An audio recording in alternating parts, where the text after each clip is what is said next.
Welcome to the Boardwalk Breakdown podcast featuring Michelle Riley, Michael Cross, and me, Brendan O'Neill. Basically, we're fans of the HBO show Boardwalk Empire, providing some analysis and silly commentary. If you have any comments or questions, you can contact us on Twitter at Boardwalk Break. Enjoy the show. So I want to start before everything started. Okay. Oh, okay. I want to start like season 1 trailers, previews.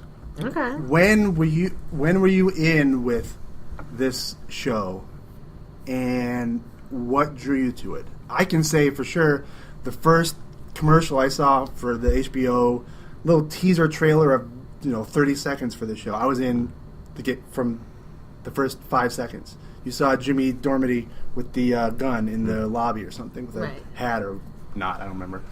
Because I love the Prohibition era. I love that stuff. I've done some research about it. I have another project I'm working on I want to talk about, but really, yeah, I'm working on a book that I've been working on for 5 years, and I've never gotten any further than the first few pages of it. Well, I think that whole Spats era, the Prohibition era, the Flappers. I mean, some of this stuff goes back to even college, having touch points on that. And, I love it. The beginning of it for me really became when I saw those trailers with Steve Buscemi, who happened to be one of my favorite actors at the time, still is, because he's typically playing an off the rails character in some way. This is very straight for him.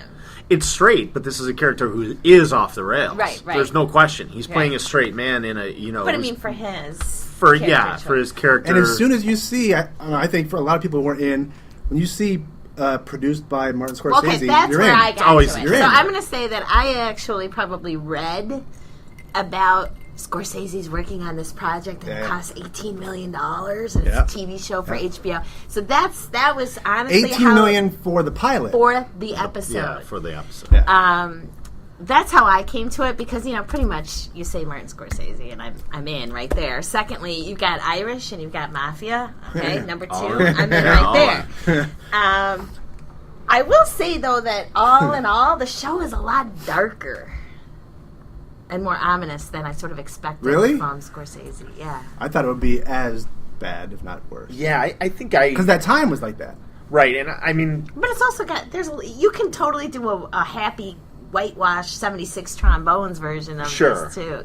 But that's not Prohibition. That's the 20s. Right, and that's not Scorsese either. That's the other thing. That's kind of the giveaway. I mean, maybe there was a thought there that, and I could see how you could get there. You're like, the Roaring 20s, or the Prohibition era, the 20s. fun. But as soon as I see Scorsese and I've got Steve Buscemi, I'm in. I mean, I know what's going to happen. There's going to be a lot of quality killing going on. I'm in. And I'm in. So I knew right away. No shortage of that. Yeah. Body count. I mean, I don't know if there was something in between. There probably was, but this is effectively on the heels of Gangs from New York. Which is another classic masterpiece movie. in my opinion. Absolute masterpiece. It's amazing. I'm like, and the Jimmy Dormady character kind of looks like Caprio a little bit. There's a little bit of it kind of tied in visually, at least a little bit. I never thought of that. I loved it. I did right away. I never thought of that. It's a Caprio kind of a Leo lookalike. Yeah, right. He found the cheaper version of Leo. I mean, I don't know if we want to jump the shark on that, but the Jimmy thing is like, I mean, to me, it seemed like they were building the show around him as much as Nucky from day one. All right, so that's a point I want to talk about. Huge touch point. Do you remember? I don't know what year it was. The first episode, the first season of ER. Yes. You were brought into the show through the eyes of Noah Wiley's character. Right. It was like his first day of work or something like that. It was the beginning of the whole first couple seasons. You were effectively seeing things from his perspective as a newbie. New resident, right? Named Carter. Yeah, Carter. I actually liked that show then. Yeah. Yeah, everybody I fell did. off the wagon after a season 3, 4, 5. I'm talking about Jump the Shark. But anyway. So he comes in as the innocent, and you're sort of learning how the ER works through him, because you're watching him do stuff. He's asleep in one of the surgery bays or whatever. Surgery bays. Bay 1. Listen, I know this is a shock. You got a gallbladder in Bay 1. I am not a doctor. Medical person. I have no medical background, although I have some Freelance. Pharmaceuticals we can talk about later. Yeah. Freelance.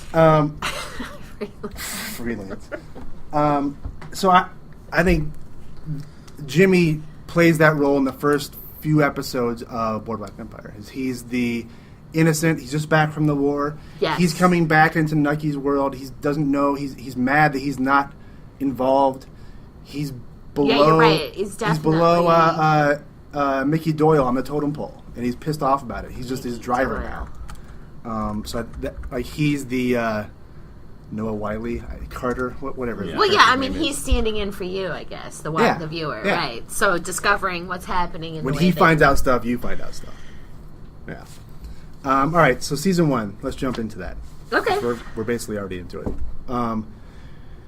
$18 million for the first episode. The trailer. Crazy. The, Absolutely crazy. Yeah, pilot. the pilot, right? Yeah. Can we first say the theme music? Oh, it's great. Brilliant. It's great. Who wrote that? Do we You know? know, it's Brian Jonestown Massacre, I think. Really? Yeah.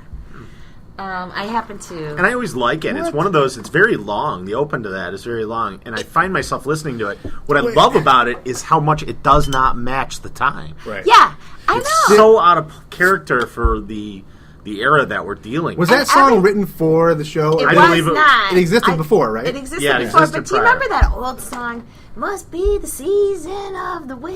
Yeah, you yeah. know? And Yeah. that was actually featured at the end of the Nicole Kidman one, To Die For? To Die Yeah, For? yeah. To Die For. Oh, yeah. Every time I hear the Boardwalk Empire song, anyway, that's the song I think of because it kind of has the same progression. But anyway, I digress. Go ahead.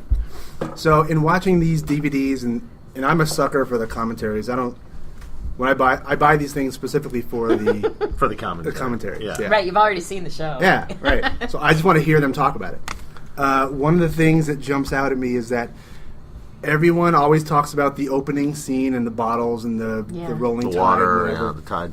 and how some of that's CG and whatever. The next thing they talk about are Nucky's shoes. Yeah. Love 'em. Buscemi gets stopped everywhere he goes and asked about the shoes and where to Really? find them, and people are now. Mike and I are obsessed with these shoes. Yes. I am. I mean, I Totally. need to own one of these pair, and I won't pay $600 for them. What kind are they? They're like, I forget. Are they It's like Ferragamos or something? What are they? Fiorentini. It's some sort of Italian maker. Italian maker. They're $600 plus a pair. I'm like, whoa. I smell a birthday present. I would. Oh, never. Forzieri. There you go. Forzieri. And they're extremely $630. I mean, All right. Well, as my husband would say, two-tone can't put a wingtip price on a Oxfords. good pair of shoes. I will agree with him, but at $630, No one's buying those shoes in my life. Look, Get out you of know here. what? I'll tell you what. They're fantastic. When I get there, I will. They're fantastic. If I get there, I will definitely be. I would definitely be. In I need the to enter a market for contest somewhere where I win something. Or I these. I don't mean, know look what at it these is, things. They People are on the good-looking podcast shoes. can understand this. That's but a they're, good-looking shoe. Does it say? Does it credit the show? Well, you know what? I searched because I couldn't remember. I thought they were Fiorentinis too, but then I started thinking Whatever, that they yeah. weren't. But Forzieri and they're. 3 Irish people talking about some Italian name I don't know about. And yeah, it's like me when I saw Justin like Timberlake in Fugazi. the black and white two-tone wingtips, and I'm like, oh, those look sharp, and I found out they were Christian Louboutins, Ah, $975 a pair. I was like, Exactly. well, maybe we'll wait. all Maybe right. we'll wait. So that's what I heard from the Blu-rays over and over again was about The shoes. the opening scene, the credits and the shoes. The other thing before we get into it is that basically these, just like Gangs of New York, this series was based on a book. Right. The book is not some great work of fiction Right. or whatever. I mean, it's like a historical take on how Atlantic City developed. I mean, Right. the history of. I mean, like Gangs of New York, if you read it, and I read it, it's a historical account of how these gangs operated in New York. And there's none of course, I mean, no surprise, there's none of this character-driven stuff in the book. It's all about, Right. like, here's how Atlantic City was formed, or Right. one that we know today. I mean, it's amazing to me the amount of historical accuracy they have in the show currently. It is, and actually, that's one of the things that listen, I'm from Chicago, so as soon as they start having Al Capone in there and the side story and parallel story of Cicero in Chicago, I'm immediately, of course, interested you get drawn in that. in, right? And I love that stuff. But it is interesting how you'll hear even what's his name, Lansky? Well, Lucky Luciano, Meyer Lansky, and Lucky Luciano, Charlie Luciano. Even Joe Torre. I mean, all those names. Yeah. You know all those names from real and obviously Chicago mafia history. Well, one of the ways that I got into it, well before the show, when I started researching the book that I'm hoping to eventually write, is that I used to live off of Touhy Avenue in Skokie, and I looked it up just by chance, and John Touhy was a big gangster name back in the Prohibition days. I'm like, I didn't realize that. I thought it was just down in the heart of Chicago. It spread to all over. Cicero and Skokie and the South Side. And it was all over the place. I mean, to a great point, Dina's family, my wife's family, owns a bunch of property in northern Wisconsin, and there's a golf resort that Al Capone used to go up to hide out. I mean, the place is called the Four Seasons. It has been for 100 years or 90 years,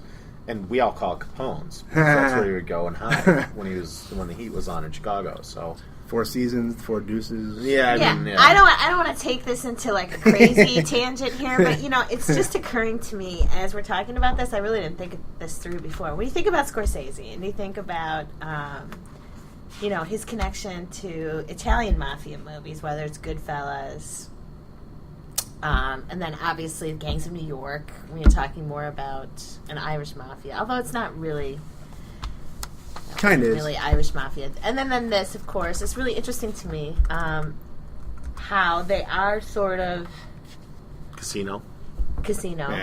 Yeah, which might, I guess he was Jewish in that. Well, I mean, he was Jewish, Italian. Right, there was a little bit of Irish, but the Irish guy was the one who's got his head squeezed off.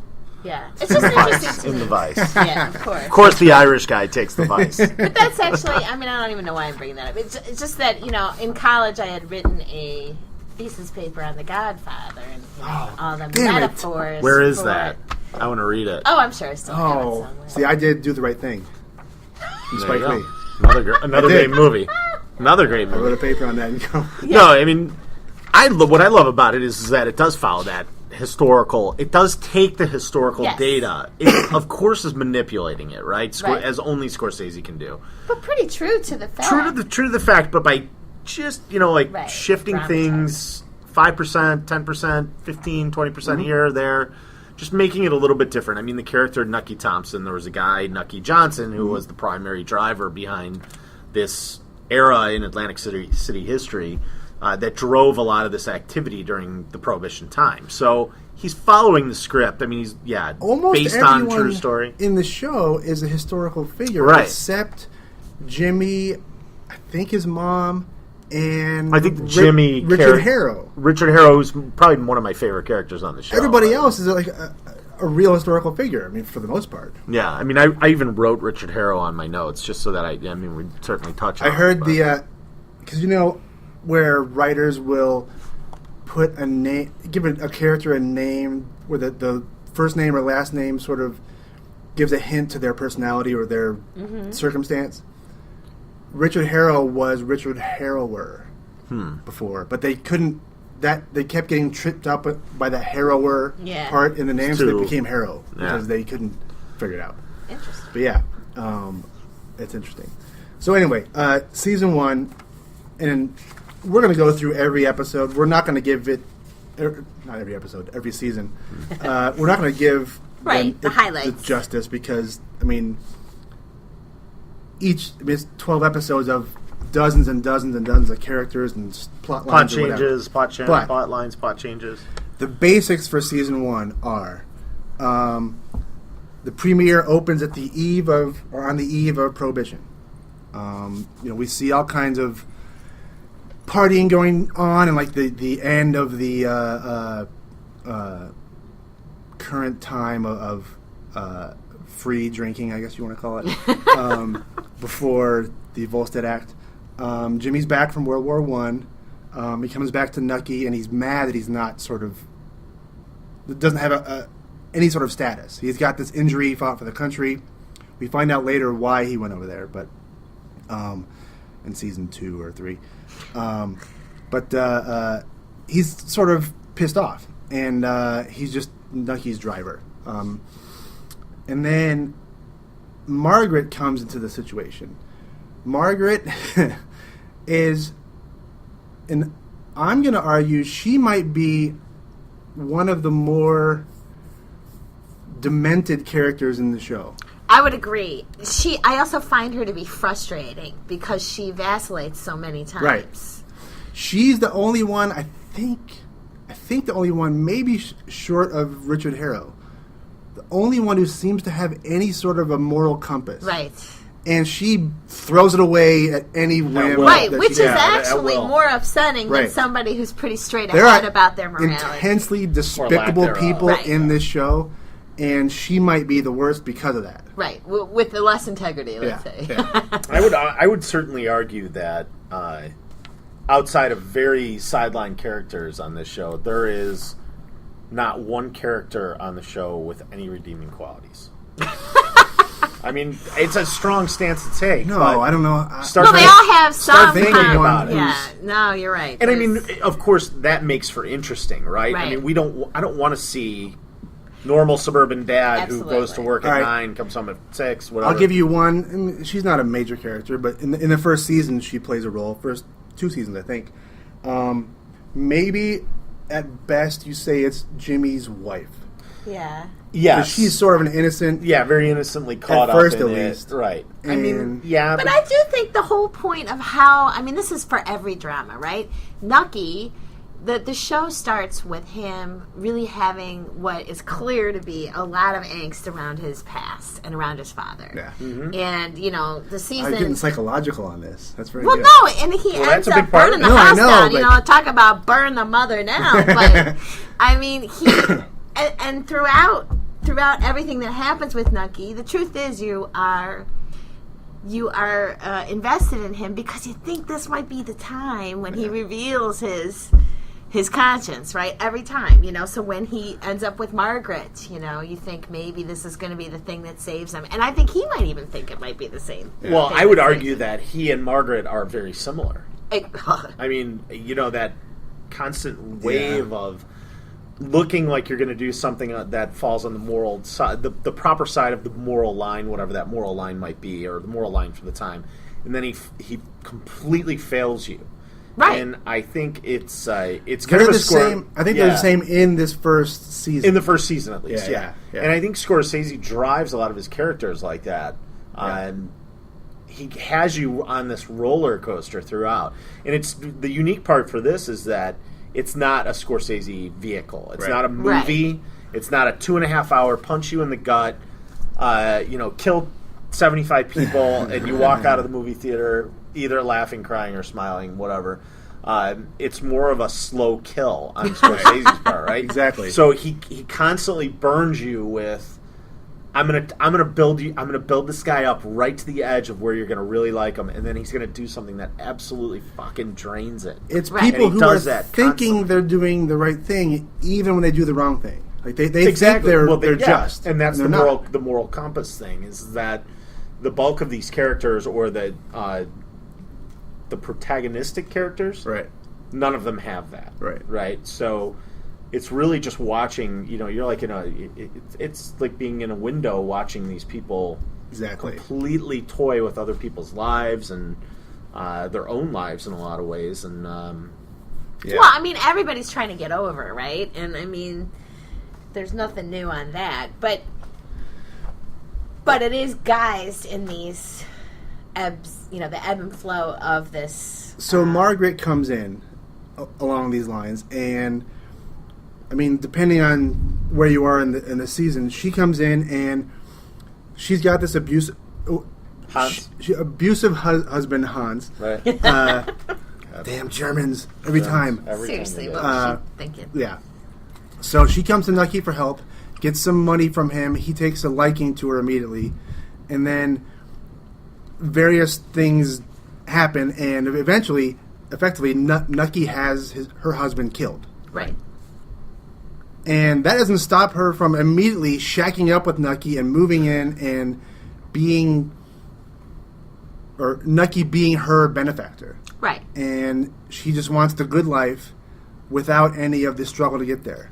Well, I want to stop. As the only woman on this panel, I do want to say there's a big difference between current day wanting the good life, of course, and the circumstances that woman was in. So she needed a benefactor, or the world she would have been in after her husband was dead. Wow, which would have been hell. Right. Yeah, I mean it's a little bit more severe there. She was really. I mean, right. you could even take the tact, make a play for saying that she was trying to find a way to provide for her children. Right, absolutely. And so I do actually think that was part of the appeal to Nucky, because again, he was going to find redemption in taking over these children and, providing this instant family, and boy, look what he did for her. Yeah. So, however, he had to rationalize the murder, and really the murder was secondary to the fact that he needed Patsy to take the blame for the situation.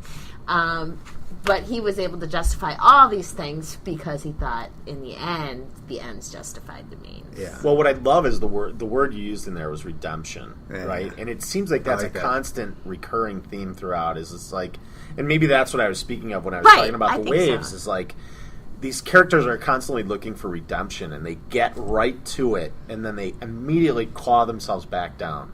Right, something very Machiavellian about this. Right. Yeah. And it's character development, and it's character driven, and I understand why it's done. It just makes for very gripping kind of roller coastery ride. I mean, I can't tell you the countless times that I've finished an episode of this and sat there with the TV on pause or off or just and started thinking back to what just happened in the 45, 50. Dense. And because it's so, and sometimes I'd even go back and watch a second time so I could catch things that I was missing. Yeah. Just very, very compelling. Now, we jumped ahead a little bit with Margaret, but so Nucky's got this girlfriend, Lucy. Oh, my God. Who is a fucking train wreck. Love her. She's nuts.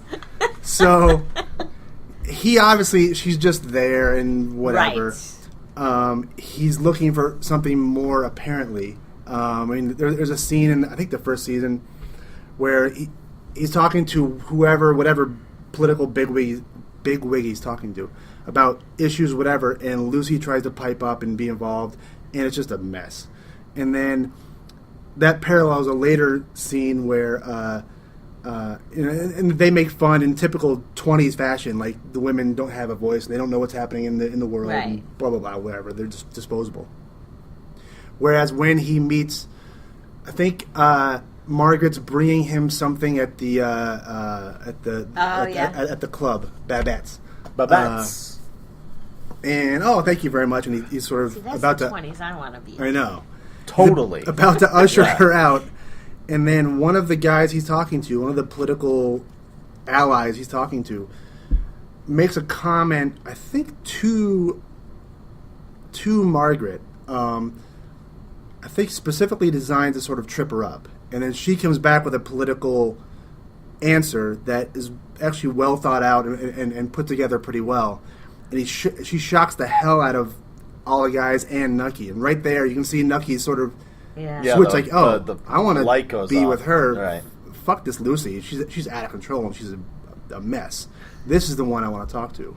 And well, there's some alluding to a past with Nucky, and there was clearly at some point a wife and a child, I believe. Yes. And I don't know where we stand on that today, but I think it's still a mystery. I think that's still buried. Yeah. Well, I'm sure we're going to find out, but that's got to be season 5, right? Right. It's got to come in play. But I mean, obviously, there's that escapist, quality to the girlfriend, and then they're saying, well, this might work. But it's also, very strategic, too. It could be good for his career if she's savvy enough to help that situation. There's so many ways that could be helpful. Yeah, and it's also personally, professionally. It feeds into his ability to feel better about himself because, of the good deed he's doing. it feeds into Well, this it's- sort of pragmatic aspect. Where he of was how sort of embarrassed to have Lucy by his side. Now he course. sees Margaret as someone who can be next to him and hold her own in these larger conversations. Right. Yeah. It's interesting. Love it. All right. So, blah, blah, blah. We go through all kinds of stuff. The season goes on. One of the guys who shows up, who I think in the first first two seasons is vying for the creepiest character in the show, is Agent Van Alden. I knew where you were going with Fantastic. Unbelievable. Michael job. Shannon. that. The guy Chicago guy, is by the a way. creepy dude. He's a amazing. Chicago guy, too. Yes. Amazing. So he's got this whole Steppenwolf, religious right? Yeah, he's a Steppenwolf. Yeah. fanaticalness to him with his wife, and you see his whole relationship. But he eventually spirals out of control. Not so much in this first season, but you see Right. sort of glimpses of his creepiness. I mean, Michael Shannon's amazing. Unbelievable. He is. But every time I see him, not so much in this first season, but since then, I only think of that video of him with the sorority girl letter where he's talking about when he's reading that letter. And he throws out cunt punch. Cunt punt. Cunt punch. Cunt punt. I mean, when I go back and see these episodes, now I'm like, I oh can my think of god, it. Van Alden said cunt Cunt punt. punt. One of my absolute favorite points the greatest thing ever. about Michael Shannon is that when Boardwalk Empire started, he was only 36 years old, and the character 36. He looked 46. 40 at least, more like 50 plus. He just plays that straight man so unbelievably well. And it's brutal to watch. He looks so uncomfortable himself. That Well, he it looks makes- like Yeah. he looks That's like a the perfect guy word for who it. is very uncomfortable in his own skin. Yeah, is what clearly. I found from the get go. Yeah. Who, again, without not necessarily lacking a moral compass, but lacking any kind of direction. Right? He was a guy who had no. Well, he was clinging to religion as his his direction. Right. Right. Yeah. And And his wife as can't most have of a us at this kid. table know, we don't believe in clinging to religion for Come on. Well, for the purpose of guiding your life. I mean, it's a good all thing right. to That's have, another but podcast. that's a whole nother podcast. Let's not go there. Yeah. But I just love this character Oh, he is amazing. for how he plays the character. The incessant awkwardness of the character. Yes. Or the righteousness that he has. Like, Yes. I'm above everybody else, and It's you're frightening. doing it wrong. You're doing it wrong for these reasons. And then in his own life, he is a fucking mess. Yeah. And in an instant, Yeah. here we go back. He's the to ultimate hypocrite in this show. The Scorsese characters go. As you think they're on the rise, doing the right thing, he immediately snaps. Yeah. And does, Yeah.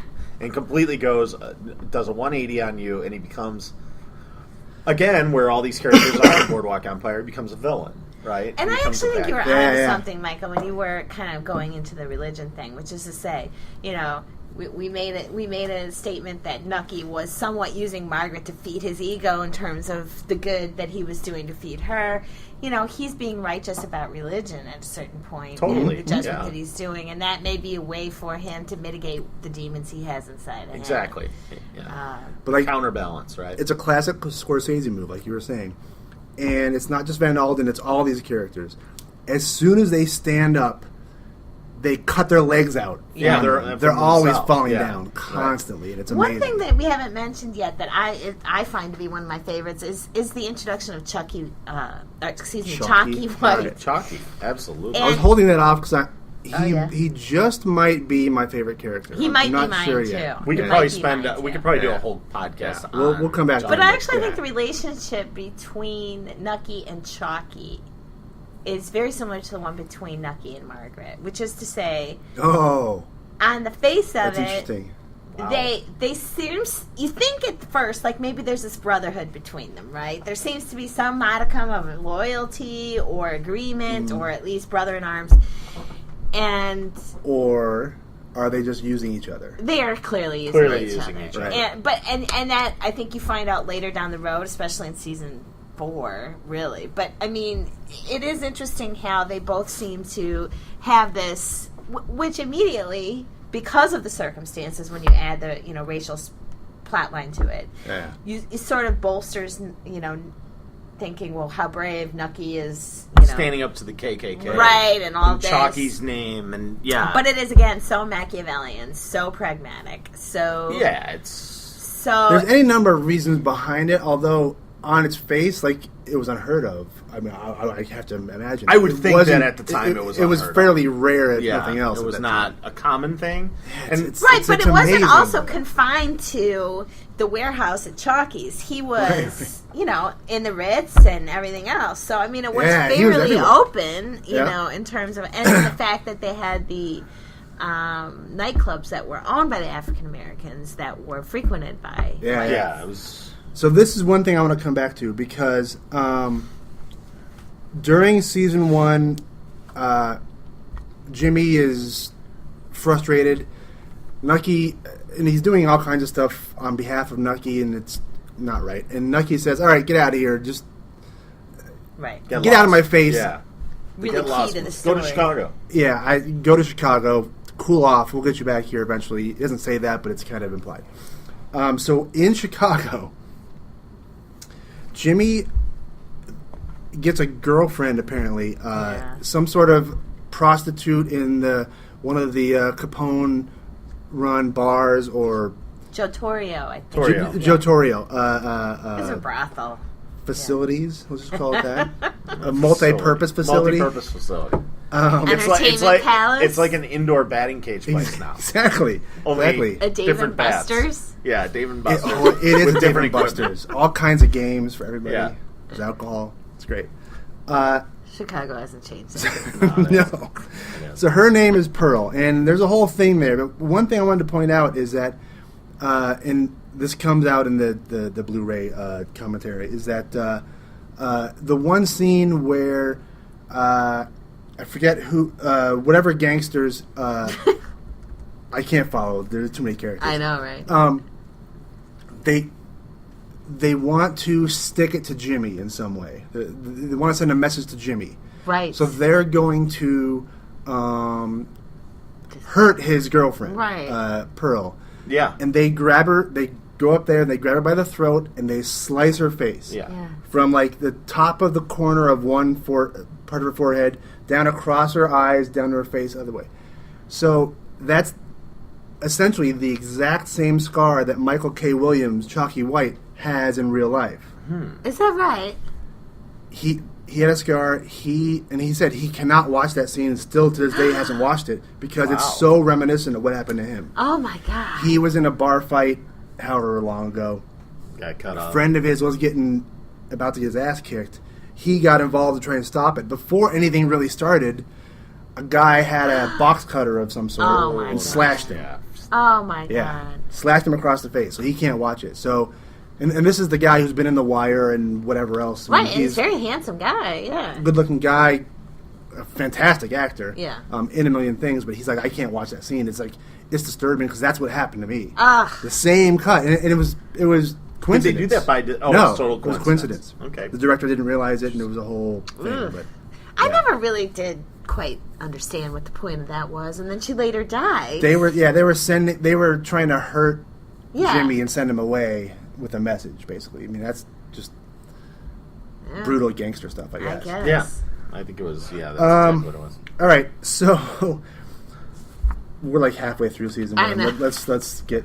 We've got to talk... I mean, the bottom line is that the whole plot line was really about Jimmy going to Chicago so that those connections could be made, and that's really what's furthering the story, is the Al Capones with the Joe Torrios, and then, of course, always with New York with Rothstein and his crew. And one thing we need to touch on before we go on is the character of Arnold Rothstein. Oh, my God. That actor is phenomenal. Absolutely unbelievably good. Amazing. And...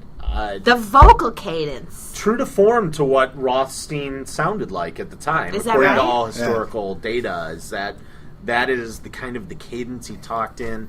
He was very proper. He was very... Yeah, the guy was really... could not stand it when people would curse. So apparently the actor Michael Stuhlbarg, or Stuhlbarg, has... he was doing, before Boardwalk Empire, he was doing a play with the guy who ended up playing Eli. Oh, Nucky's God, we haven't even talked about it. Nucky's brother. I mean, we haven't talked about. We're trying to wrap up a whole season. I know, Yeah. we really went too long. But no, I think we're doing. So I think we're anyway, doing good. those two guys worked in a play. When they were hired for Boardwalk Empire, neither knew the other one had been hired until they showed up on set the same day. Oh. Wow, interesting. But the Rothstein guy, he was so well researched that the directors would say, do this or do that. And he would say, no, I think Rothstein would do this because of, and he would spout 5 reasons why this guy would do this a certain way. He knew the character so well. Absolutely. I think, we in some of our notes we talk about creepiest characters, and Arnold Rothstein, I think, was just genuinely a creepy guy who was always about how he could fix things and how he could, What's he most famous for? Well, he's most famous for World fixing Series. my team's World Series. Right. And Also- 1919. I'd like to think that I have a little personal connection to that as well. You do. Doc Graham. Doc Graham. Moonlight Graham. Explain that, please. What are you Oh, talking you don't about? know that story? I don't know your story. Oh, this is a great Oh, story. it's a great story. My dad is from Chisholm, Minnesota. Yeah. And in Chisholm, they had a school doctor for all the kids in the school. And the school doctor was Doc Graham. He had suffered this blow to his reputation after being involved. He played baseball and was sent up to the range. Take care Played of 6 baseball school with children. who? He was on the White Sox. The 1919 Black White Sox Sox. team, yep. Yeah. Who Rothstein famously... Did he actually fix the World White Series. Sox? He did, yeah. He fixed it. All right. He definitely did, without question. I mean, those guys were not making a lot of money back then, and it was too easy to buy him off, and he offset what he was paying them with what he was gambling against them on.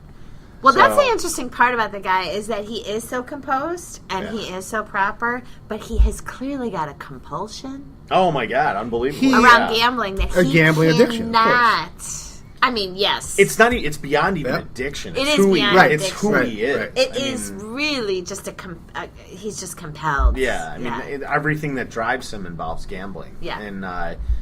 And really, everything that drives him is around fixing gambling. It's not even about the gamble. Right. It's about making the odds Work for so him. far in your favor that it's not worth not doing it. So And it that- ceases to become gambling. That comes Right, back that's to a really haunt good him point. Talk about in fixing it. Oh. season 3, I think, when he's gambling in Nucky's place and Yes, he fixes he the keeps winning. the game, and it's a whole Yes. issue. Yeah, But, that's definitely an interesting yeah. point. And before we jump ahead, I Yep, just we're want not to throw jumping ahead. one more character out there that we haven't even touched on yet. But the Commodore, played Right. by Oh, I wanted my Right. love, Right. Dabney Dabney Coleman. Coleman in an epic kind of. Swan song of a career. I mean, he's a guy who has been extremely prolific in almost a secondhand kind of a way throughout his career. Yeah. He's been in countless dozens of movies. Oh, yeah. He always does a phenomenal job. He always plays somewhat of a foil. I mean, He does, and he's always very, very true to.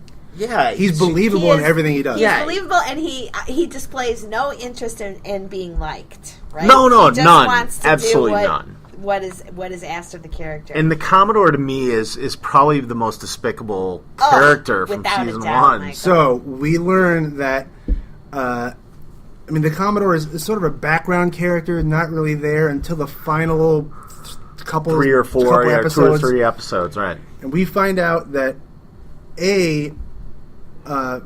before the bad stuff. This is the light stuff. Yeah, the Commodore was involved with Nucky on an election fixing scam, and the Commodore went to jail for it, effectively taking the fall for Nucky. Right. And when the Commodore got out, Nucky had taken the Commodore's place as the guy running in Atlantic City, right. And the Commodore's pissed about this. He wants to be back in the game, but he's not. The bad part that we find is the Commodore basically employed Nucky to do his bidding, to do Right. whatever. And one of the things he did is Nucky found Jillian on the boardwalk or somewhere, brought 13-year-old Jillian to the Commodore as his offering. That's a great word. Only way to put it. And Jimmy was conceived. Jillian gets pregnant at 13 or whatever, hence she's so young in the show compared to Jimmy. And Jimmy is Commodore's son. Gretchen. And that relationship is revealed at the end of the show. Right. I think it's the last episode. And Gretchen Mol in a tour de force, she by the is way. phenomenal. So I don't know outstanding performance. before Seriously, this. she should win an award. Before this series, I didn't know her for anything except for Rounders. Right. She was Matt Damon's girlfriend in Rounders. Great in Rounders, too. Of course. Great movie. Yeah, no, I never really had any affinity, but this is this is the role of a lifetime. She's for her. in the And role in the she's- running for creepiest character too. Oh my god, absolutely! I mean, the second season is when she gets really creepy, but Right. sorry, Michael. The beauty of the Scorsese vehicle is that everybody's in the running for creepy. Exactly. It's not whether or not you're in the running; it's whether or not or how long you're in. Right. You know how far deep you are into the running. Right. So, I mean, at the end, we have the situation where Eli, the Commodore, and Jimmy are all fixing In cahoots. gang up on Nucky, and Eli has been shot Shenanigans. at some point with all the mob stuff that's been going on. So when we're really, really waiting to see what's going to happen, and Jimmy's poised to, the season ends with Jimmy poised to be a central character again. Absolutely. Yeah. I mean, all right. So that's effectively season 1. It is. Yeah. All right. One of the things I want to talk about, and this is backtracking a little bit, but sort of it can continue beyond season 1, is this. When this season started, the first season when the series started, was the first time I had heard the name Tim Van Patten in probably 20 years. From the White Shadow? From the White Shadow. But the Van He directs Pattens, everything, The Van Pattens Sopranos. direct everything. Yeah. I was not into The Sopranos. I never. Really? It passed me by. They are I wasn't, epic. Right. Not only a directing Get family, that on Blu-ray, my friend. I know. but a tennis playing family. That's right. Remember since the 1970s? Yeah. Battle of the Network Battle of the Stars? Network Stars. Oh my God. Dick Van Patten was this eight is patriarch enough. of this tennis playing movie and TV directing Most crew. beloved father of the All right. 70s. You know, I mean, 8 Oh is my enough, God, right? are you kidding? Have we talked enough about Tim Van Patten? No, we haven't. Actually, no. Tim He Van does Patten. deserve So, it, too. Well, he's a wanna at least- fantastic director. I want to at least touch on my relationship to Tim Van Patten for a second. There's a relationship. Interesting. It's a relationship. So the summer between 8th grade and freshman year in high school, getting ready for football, Okay. drinking my Joe Weider weight gainer shakes, trying to get This from is 120 between pounds to eighth- 130 What'd you say, pounds. 8th grade and freshman? Yeah. Were you in Dallas? I would have been in California on my way to Dallas. On your way to Dallas. So Robbie the Robot. every all right, every day during the week we'd go to the beach or whatever. But before football practice, I would in California, I would sit down and watch an episode or 2 or 3 of The White Shadow. It was a marathon on every afternoon. Nice.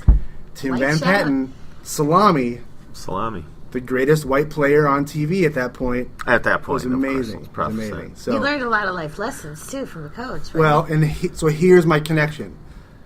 Not so much Salami, Van Patten, was Ken Howard, the coach, 30 the Rock. White Shadow. The White Shadow, Yes, yeah. he was the White Shadow. My dad, I believe, played against him a couple times. Oh, at Notre Dame? No, in upstate New York high school basketball. They are a New York family. But he may have played him here or there or whatever, but more importantly, they went to some sort of I don't know if it was a junior high or high school leadership camp of some sort, like a student government type of a thing for a weekend or a week or whatever. And they were like, I don't know if it was roommates or they were friends in Good this job sort on of... getting the facts to the story, by the way. Listen, I'm too old for facts at this point. It's fast and loose. Let's go. So he knew him fairly well from this like leadership camp, not so much the basketball stuff. He went on to. I mean, my dad played in college, and this guy played in college, and but So yeah, my connection And to he the White also Shadow. became the owner of Cabletown. He did. Cabletown. And my dad worked at Comcast. It all sort of comes together. What's up, Cabletown. dummies? All right. Well, I mean, All to right. give him his due, though, he has he's a been an tremendous extremely actor. prolific director. Tim Van Extremely, Patten. Tim Van Patten. Van Patten, Yeah. What is He's- some of the other stuff he's done? Well, I mean, he has directed everything from episodes of the show Ed, which was on a long Oh, time it's ago. a good yeah. The show. Wire, which was Right. by far I think that's one of where the his best shows connection to ever. Boardwalk came in. Multiple, countless episodes of The Sopranos, Deadwood. Remember Deadwood, which was a I do great remember. I vehicle did on watch the that. Gold Rush era. The Gold Rush era in the late 1800s, early Yeah, 1900s. Just has Game of Thrones. He's directed episodes of Game of Thrones. I mean, this guy is, they're an interesting family in that they have a lot going on there, and you kind of hear their names or you see them on the screen as it's kind of flying by. Yeah. It's the Penny Marshall thing, right? Everyone Right. thinks of her as Laverne.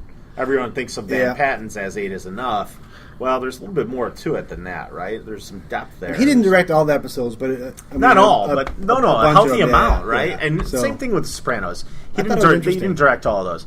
Yeah. And Scorsese's good about moving people around. Like, Yeah. hey, I want this to go in a different direction. But he's got a core group of, I don't know, Well, 3 yeah, or 4 I mean, directors. They sort of rotate. they and rotate it's- around, but it Each gives it- episode's got its little tweak. you Yeah, know? and it gives it the nice twist where Yeah. really when you get to it on a Sunday night when it's in season, you don't know what's going to happen, right? I mean, do you don't think know where on a it's going. weekly show, though, like this, like The Sopranos, like all the great HBO shows, the writers tend to take more responsibility Without question. than a director. But the directors can definitely tinge it. They can Absolutely. make it. They can make something seem different than another director might, Absolutely.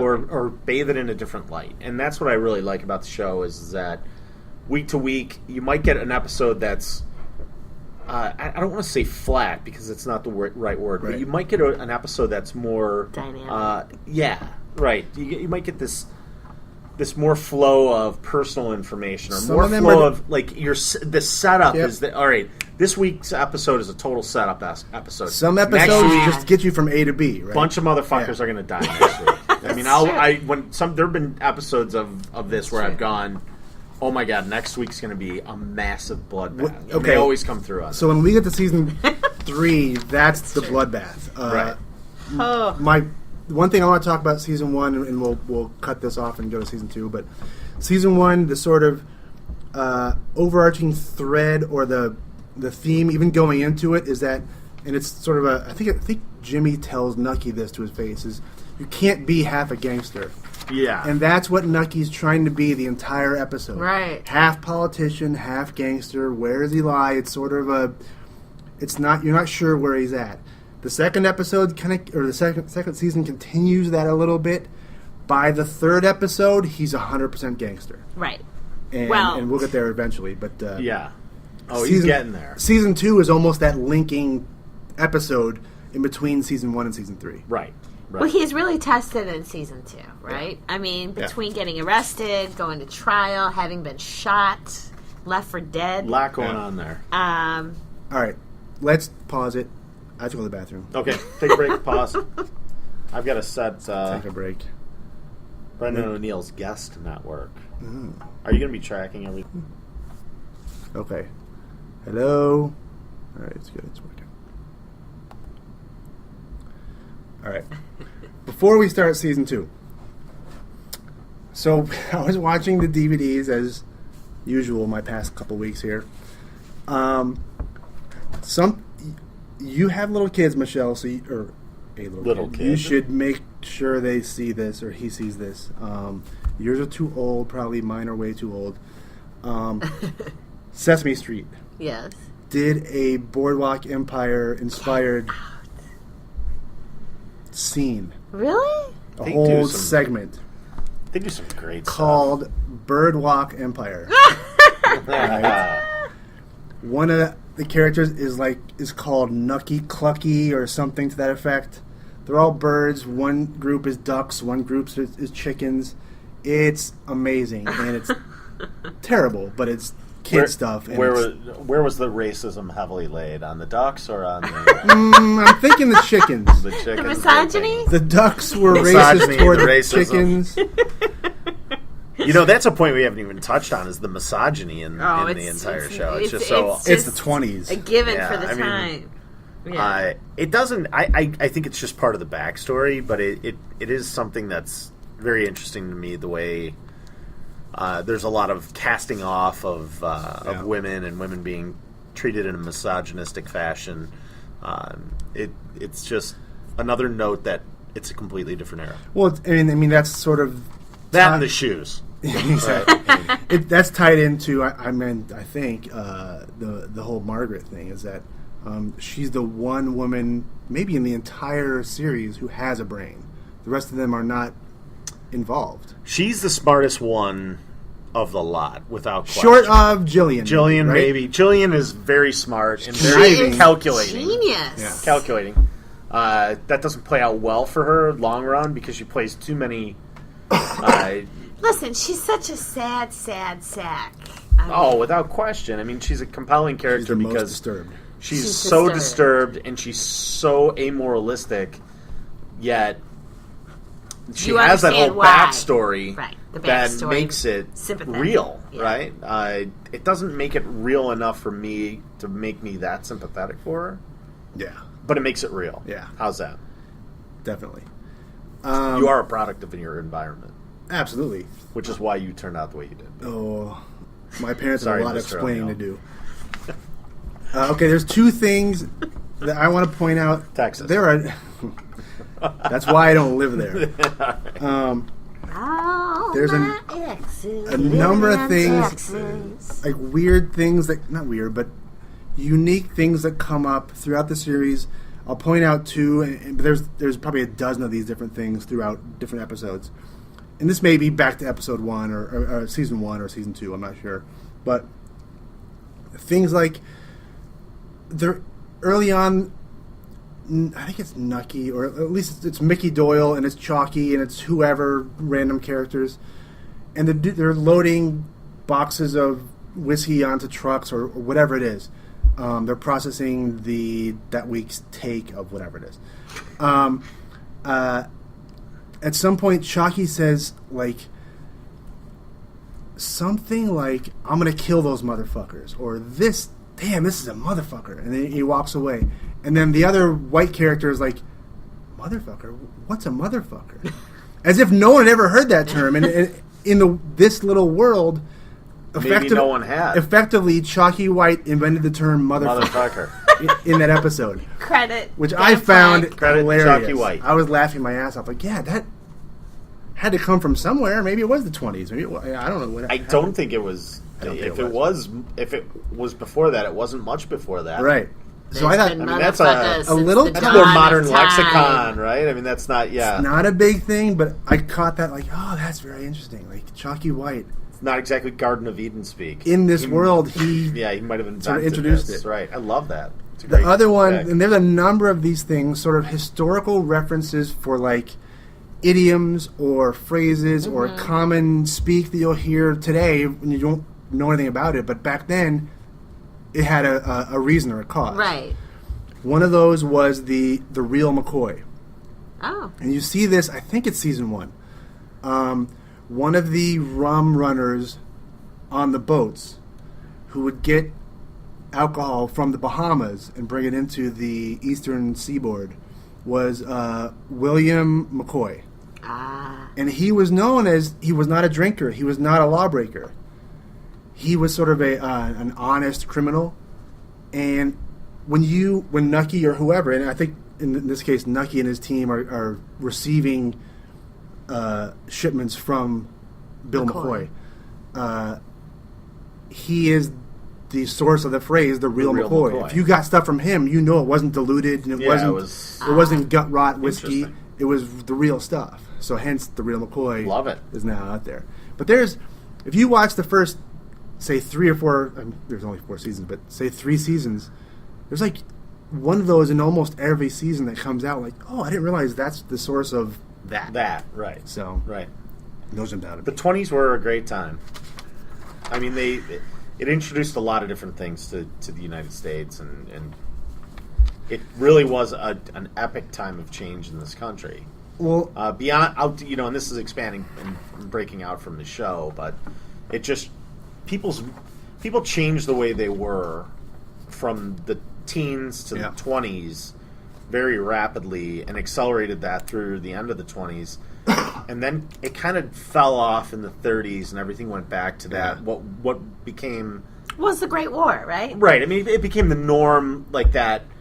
The holistic, the mom, the dad, the white picket fence, you had the first war, and then you had all these people saying, hell, we may die tomorrow. It's the Great War. This is as bad as it's ever going to get. And you had this sort of exuberance about what's next.